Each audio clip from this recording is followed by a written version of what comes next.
Cinema అనేది ఒక పెద్ద స్క్రీన్ లో చూస్తేనే ఆ కిక్ ఉంటుంది అంటారు కదా. కానీ భారత్ చేస్తున్నారు, దీని గురించి ఏం చెప్తారు?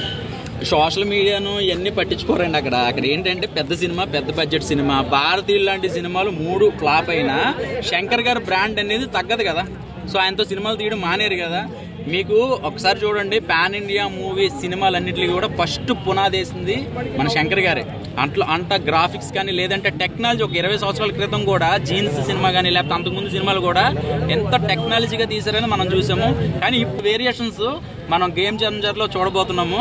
నాకు తెలిసి పండగకి ఒక అద్భుతం అనమాట. పవన్ కళ్యాణ్ గారు ఫ్రీ రిలీజ్ ఈవెంట్ ఎలా ఉంటుంది అనుకోవచ్చు? ఆయన గెస్ట్గా వస్తున్నారు. గత 5 సంవత్సరాల నుంచి ఆయన ఎటువంటి మీటింగ్స్ అయితే హాజరవ్వలేదు. ఇప్పుడు మెగా ఫ్యాన్స్ అందరూ ఇందులో కలిసే అవకాశం ఉందా? మెగా హీరోస్ కలిసి అవడం, వాళ్ళు ఎప్పుడు కలిసే ఉంటారు. మనమే అనవసరంగా దాన్ని నిద్రపోకుండా తలపొట్లు పెట్టుకుంటున్నాం. కానీ వాళ్ళు ఎప్పుడు కలిసి మరొకసారి కనిపించే అవకాశం ఉందా? ఉంది, డెఫినెట్గా ఉంటుంది. అది కూడా ఇప్పుడు ఆయన ఏమో సినిమా పర్సన్ కాదు కదా, పొలిటీషియన్ కాబట్టి ఆ రోజు ఆయన ఖాళీ ఉంటూ వస్తారు.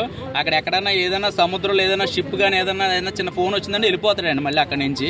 సో ఏంటంటే ఇప్పుడు మనం జరిగే పని ఏంటంటే, మనకి 10వ తారీఖున గేమ్ చేంజరు, తర్వాత బాలకృష్ణ గారు అండ్ వెంకటేష్ గారు మూవీస్ ఉన్నాయి కాబట్టి మనం అనవసరంగా హైప్ తెచ్చేసుకుని గేట్లు బద్దలు కొట్టేసుకుని వెళ్ళిపోయి ప్రాణాలు పోగొట్టుకునే కన్నా ఒక 4 రోజులు లేదంటే ఒక 10